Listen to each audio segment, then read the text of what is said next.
Hello बच्चा लोग, कैसे हो आप लोग। Welcome to the fifth chapter of your EVS subject the early man. So let's start the chapter. Early man है ना। चैप्टर किसके बारे में है? The early man. Early man किसको बोलते हैं? जो बहुत बहुत बहुत सालों पहले होते थे। ठीक है, जब उनके पास घर नहीं था, बोलने के लिए लैंग्वेज नहीं थी, पहनने के लिए कपड़े नहीं थे, बहुत बहुत पहले के लोगों को हम अर्ली मैन बोलते हैं। So we will start. Early man did not have any idea about the time. Early man जो थे उनको समय का कोई भी आइडिया नहीं था। अब क्यों आइडिया नहीं था? क्योंकि उनके पास कोई लैंग्वेज नहीं था। ठीक है, उनका जो माइंड था वो बहुत ज़्यादा डेवलप नहीं था। He kept no record of birthdays और हॉलीडेज। उन्होंने कोई भी रिकॉर्ड नहीं रखा है, ना तो किसी के बर्थडे के और ना ही किसी हॉलीडे के। He did not know about days or week, even years. उनको डेज, कौन सा दिन है, कौन सा वीक है, इवन कौन सा ईयर चल रहा है, इन सब का आइडिया नहीं था, बिल्कुल भी नहीं था। But he kept a track of the seasons. पर उन्होंने सीज़न का ट्रैक रखा है ना, कि किसके बाद क्या आता है। कहने का मतलब है he knew that springs followed winter. अब ये जो स्प्रिंग फॉलोड विंटर है, ये एक फ्रेज़ होता है। ठीक है, इसके एग्जैक्ट मीनिंग पे हम नहीं जाएंगे, एग्जैक्ट मीनिंग भी सही है। स्प्रिंग जो मौसम होता है, जो बहुत सुंदर मौसम होता है, कब आता है? विंटर सीजन के बाद, जब बहुत ठंडी होती है, घर से निकलने का मन नहीं होता। मतलब एक बार समझ लो कि विंटर सीजन जो है वो परेशानी लाती है। ठंड होती है, डार्कनेस होता है, सूरज की रोशनी बहुत तेज़ नहीं होती। बट जैसे ही विंटर ख़त्म होता है, एक सुंदर सा मौसम आता है जिसको हम स्प्रिंग कहते हैं। तो यहाँ पे ये चीज़ बताने का मतलब ये है कि जो अर्ली ह्यूमन थे उनको टाइम का आइडिया नहीं था, डे का आइडिया नहीं था, वीक का आइडिया नहीं था। बट उन्होंने एक्सपीरियंस करते करते ये चीज़ समझ ली थी कि किस तरह से परेशानी, हर परेशानी का क्या है, एक अंत ज़रूर आता है।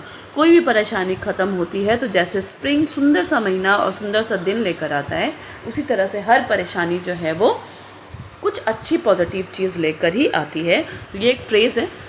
Okay, so now you can see the picture here. Early human की पिक्चर दी हुई है, कैसे क्या ड्रेस अप करा हुआ है, रह भी रहे, घर नहीं है, एक छोटा सा केव है, वहाँ पे रह रहे हैं। और यहाँ पे देखोगे कि लोग किस तरह से जानवरों को मार कर उसका फ्लैश खा रहे हैं। फ्लैश मतलब मांस खा रहे हैं। चलो let's see the ancient man. Ancient man किसको बोला? एंशियंट कहते हैं पुरानी चीज़ों को।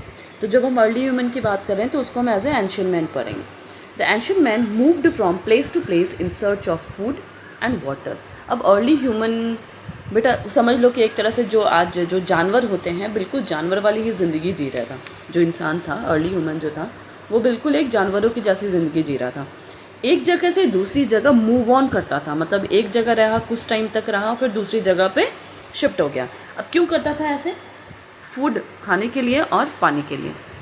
मतलब जब वो एक ही जगह पे बहुत दिनों तक रह जाते थे तो वहाँ का जो फूड होता था, अब फूड क्या खाते थे? या तो फल फूल मतलब वो फल या खाते थे, या तो फिर जानवरों को मारकर खाते थे। बट क्या होता था कि एक ही एरिया में रहते रहते वहाँ खाने की कमी होने लग जाती थी। तो वो क्या करते थे, वहाँ जब खाना ख़त्म हो गया तो वो दूसरी जगह मूव ऑन कर गए। फिर वहाँ काफ़ी टाइम तक रहते थे, वहाँ फल और ये फ्लैश खाते थे और फिर दूसरी जगह पे शिफ्ट हो जाते थे। He ate flesh of animal. Flesh का मतलब होता है मांस। तो कच्चा मांस खाते थे एनिमल्स का। और क्या खाते थे? फ्रूट्स खाते थे, फल खाते थे, नट्स खाते थे, लीव्स खाते थे, है ना, पत्तियाँ खाते थे। रूट्स ऑफ प्लांट्स, प्लांट्स के जो रूट्स होते थे, जो जड़ होता था, उसको खाते थे। ही यूज्ड स्टोन्स फॉर हंटिंग।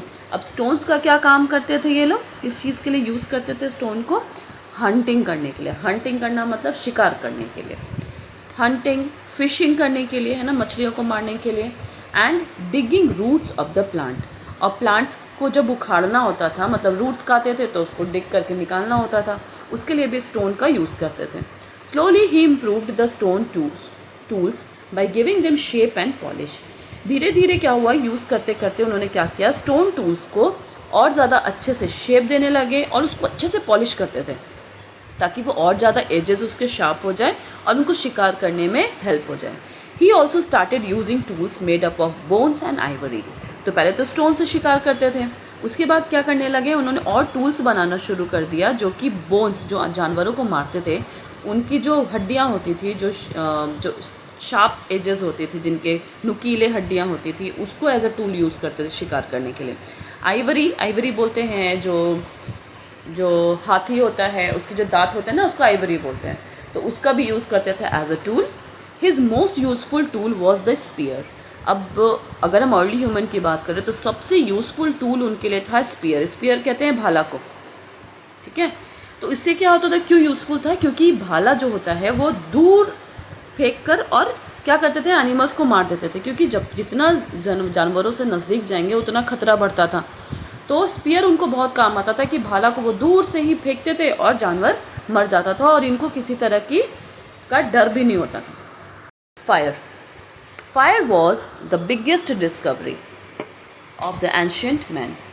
अब फायर जो था, जो आग होती है, वो सबसे बड़ी डिस्कवरी निकली किसकी, एंशिएंट मैन की। अब डिस्कवरी का क्या मतलब है, उन्होंने आग को ढूंढा। अब ढूंढा का क्या मतलब होता है कि आग कहीं रखा तो था नहीं जो ढूंढा। देखो आग तो नेचुरली भी लग जाती थी जंगलों में, बट ना उस आग को जो एंशिएंट मैन थे वो पहचानते तो नहीं थे उसको, बट वो बहुत ज़्यादा डरते थे। जैसे एनिमल्स डरते हैं आग से, उसी तरह से एंशिएंट मैन भी डरते थे। क्यों डरते थे, क्योंकि उनको अच्छे से पता था कि आग जो है वो कितना भयंकर रूप ले सकता था, पूरे के पूरे जंगलों को ख़त्म कर देता था, पूरे के पूरे जानवरों को ख़त्म कर देता था। इस वजह से लोग उससे बहुत ज़्यादा डरते थे। लेकिन डिस्कवरी का मतलब ये हुआ कि उन्होंने उस पर कंट्रोल करना सीख गया, किस तरह से आग लगाना है, किस तरह से आग बुझाना है, ये जब सीख लिया, इसी को कहते हैं discovery of the fire. The fire gave him the warmth. Fire से उनको क्या मिला, वार्मथ, वार्मथ मतलब गर्मी। सेव्ड हिम फ्रॉम कोल्ड, ठंड से बचाया उसको। एंड द वाइल्ड एनिमल्स, किससे किससे बचाया आग ने, ठंड से और जंगली जानवरों से भी बचाया। After the discovery of fire he started cooking his food. अब जब आग जलाना सीख गए, बुझाना सीख गए, तो अब क्या करने लगे, वो अपने फूड को कुक करके खाने लगे, है ना। पहले कच्चा खाते थे और अब क्या करने लगे, उसको पकाकर खाने लगे, जिससे क्या हुआ, मांस जो है वो काफ़ी सॉफ्ट हो गया और बहुत टेस्टी भी लगने लगा पहले से। So, the life of early man changed when from a hunter and a food gatherer, he became a food producer. अब क्या हुआ, अर्ली मैन की जो ज़िंदगी थी वो बहुत ज़्यादा चेंज हो गई।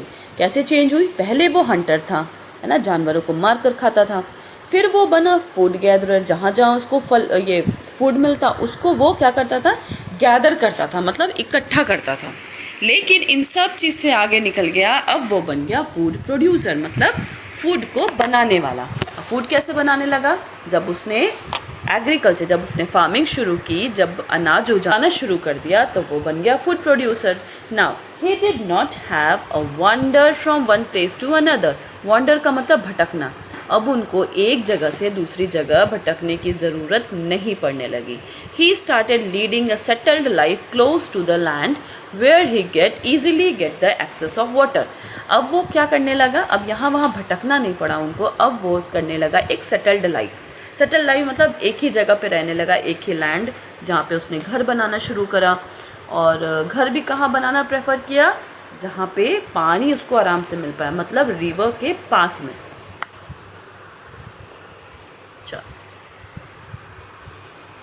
The early settlements were close to river to fulfill his requirement of water for drinking.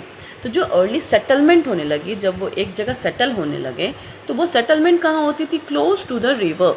अब रिवर के क्लोज क्यों वो अपने घर और ये सेटल होना चाहते थे, ताकि उनकी जो वाटर की जो रिक्वायरमेंट है, वाटर की जो ज़रूरत थी, जो कि जैसे ड्रिंकिंग में पानी पीने के लिए, या इरिगेशन के लिए, खेती के लिए, या ट्रांसपोर्टेशन एक जगह से दूसरी जगह जाने के लिए, इन सब में हेल्प मिलने लगा। कब, जब वो नदी के पास सेटल होने लगे। His shelter changed from caves and trees to thatched huts. Starting में वो एज अ शेल्टर, मतलब घर उनका क्या होता था, या तो केव्स, जो जंगल में जो गुफाएं होती हैं उसके अंदर रहते थे, या कभी पेड़ों पे सो जाते थे। और इन सब से चेंज होके अब वो रहने लगे एक थैच्ड हट में। थैच्ड हट बोलते हैं झोपड़ी को। See, do you know, the early man was scared of natural phenomena. जो अर्ली ह्यूमन थे वो बहुत डरते थे पहले। स्केयर्ड मतलब डरना, किस चीज़ से डरते थे, कुछ भी नेचुरल फेनोमेना होता था। नेचुरल फेनोमेना बोलते जैसे बहुत तेज़ हवा चलने लगी तो डर गए, जो सूरज है उससे भी डरते थे, रेन बारिश हो गई उससे भी डरते थे, ठंडर जब बिजली कड़कती है, इन सब जो भी नेचुरल चीज़ें होती थी ना, तो उनको समझ में नहीं आता था कि अरे इसको कैसे कंट्रोल करें। इस वजह से दे स्टार्टेड वर्शिपिंग देम। उस वजह से, उस डर की वजह से और उनकी इम्पोर्टेंस को समझ के वो उनको पूजने लग गए, है ना।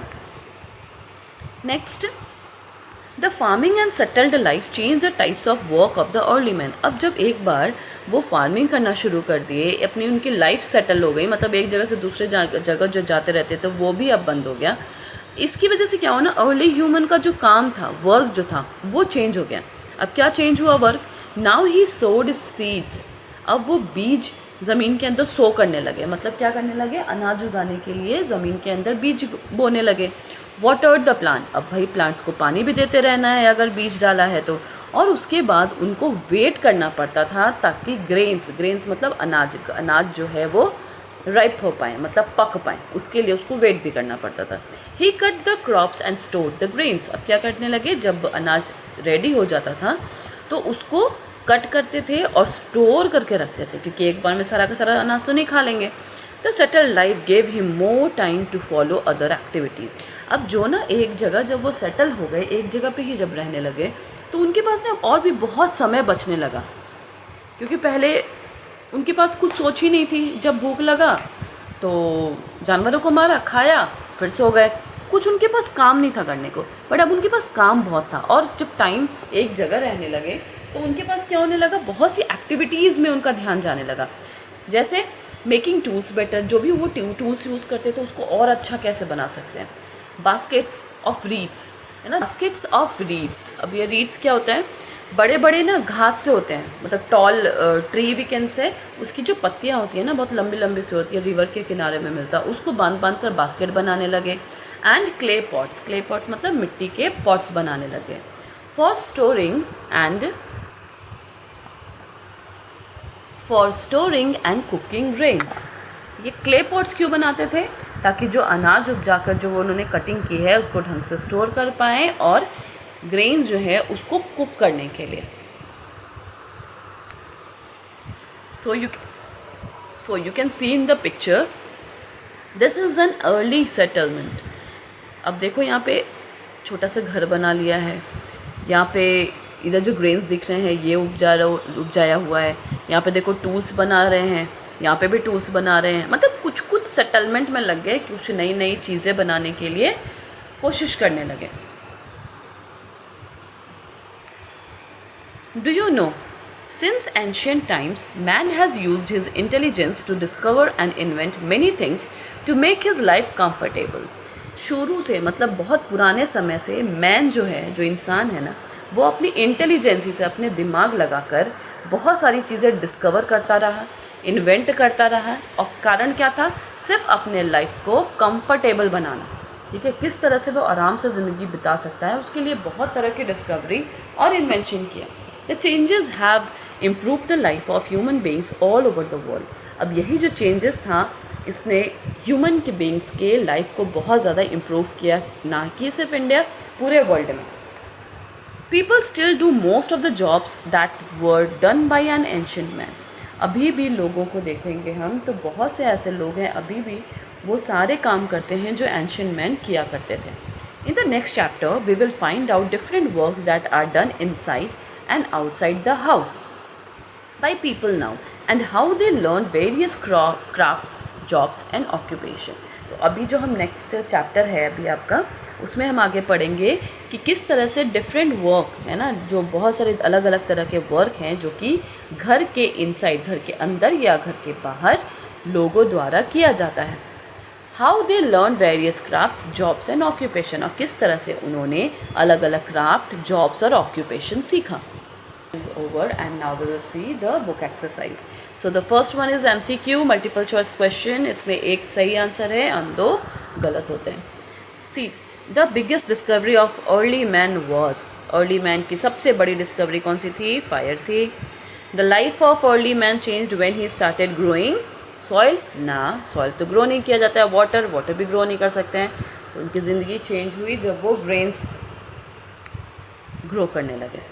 Third, the early settlements were made close to, जो भी अर्ली सेटलमेंट हुआ करता था वो किसके नज़दीक? Cities? No. Rivers? Yes. Roads तो थे ही नहीं उस वक्त। And the fourth question is, what did early man start making after settled life begin.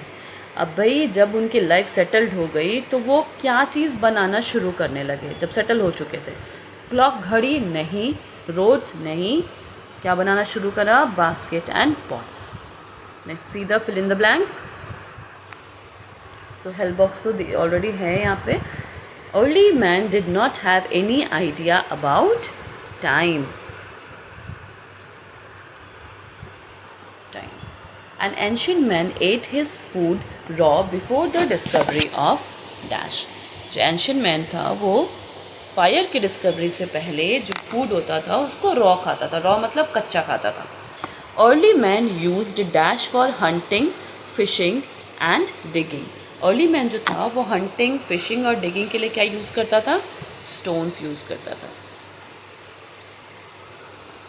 Fourth, the farming and dash life changed the type of occupations। The farming and settled life changed the type of occupation। occupation का type change करने में सबसे ज़्यादा हाथ था farming का और settled life का। फिफ्थ है the hunter and food gatherer became a food producer। Write down the answer। Let's see the match the following। So the first question is discovery of fire। उससे क्या हुआ? लोग खाना cook करने लगे। Caves क्या थे? केव्स में रहते थे अर्ली मैन। सेटल्ड लाइफ किसकी थी? सेटल लाइफ होने के बाद वो फूड प्रोड्यूसर बन गए। अर्ली सेटलमेंट्स कहाँ होते थे? रिवर्स के पास। मोस्ट यूजफुल टूल कौन सा था? स्पीयर। ठीक है, नाउ क्वेश्चन नंबर 1 है why did early man move from place to place. Early man जो है वो एक जगह से दूसरी जगह पे क्यों जाता था? तो एक जगह से दूसरी जगह इसलिए जाता था इन search of food and water. अपने खाना और पानी की तलाश में एक जगह से दूसरी जगह मूव करता था। Second question list 3 changes that accrued in the life of the early man when he became a food producer. जब अर्ली ह्यूमन एक फूड प्रोड्यूसर बन गया तो उसकी लाइफ में क्या क्या चेंजेस हुए? कोई भी 3 चेंजेस आपको लिखने हैं।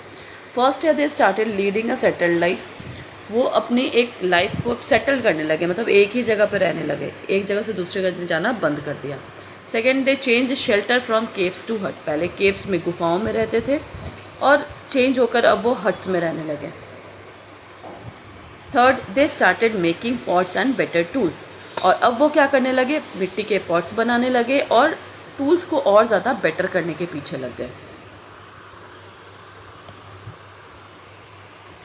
Third question is why were early settlements made close to rivers. जो भी अर्ली सेटलमेंट हुआ करता था वो रिवर के किनारे, रिवर के नज़दीक में क्यों होता था? तो उसका रीज़न है because reverse fulfil the needs of. अब जो क्योंकि इसलिए रिवर के पास में सेटल होते थे क्योंकि वो उनकी ज़रूरतों को फुलफिल करता था, पूरा करता था। कौन कैसी ज़रूरत? पीने की, इरिगेशन खेती के लिए, और ट्रांसपोर्टेशन एक जगह से दूसरी जगह जाने के लिए रिवर जो है वो उनको हेल्प करती थी। फोर्थ में है question which new activities did the early man take up when he started leading a settled life. जब वो अर्ली ह्यूमन एक सेटल्ड लाइफ जीने लगे तो कौन कौन सी एक्टिविटी उन्होंने नई शुरू की? सो जो पहली थी दे मेड बेटर टूल्स। वो टूल्स को और ज़्यादा अच्छा बनाने लग गए। Second is they made baskets of reads and clay pots. जो घास होते थे लंबे लंबे उसके बास्केट बनाने लगे और क्ले पॉट्स, मिट्टी के पॉट्स बनाने लग गए। Fifth one, in which ways did the discovery of fire help the early man. Fire की जो डिस्कवरी थी वो अर्ली ह्यूमन को कैसे हेल्प किया? First one, they started cooking his food. जो कच्चा खाना, पहले कच्चा फ्लैश खाते थे, अब वो उन्होंने शुरू कर दिया खाना को पकाकर खाने का। Second, the fire gave him warm, save him from cold and wild animals. Fire जहाँ उसको एक तो उसको गर्माहट देने लगी, जैसे ठंड के टाइम में उनको बहुत ठंड लगती थी तो फायर की वजह से अब वो अपने आप को गर्म रख सकते थे। ठंड और जंगली जानवरों से भी आग जो है वो उनको बचाने लग गया। So for today only this much, and the explanation, book exercise and copy work all is finished. Hope you all have understand and also liked it. If the video is interesting, and if you have understood it, अगर आपको अच्छे से समझ में आया और अच्छा लगा आपको, तो please like it and subscribe it. Thank you. Take care. Good bye.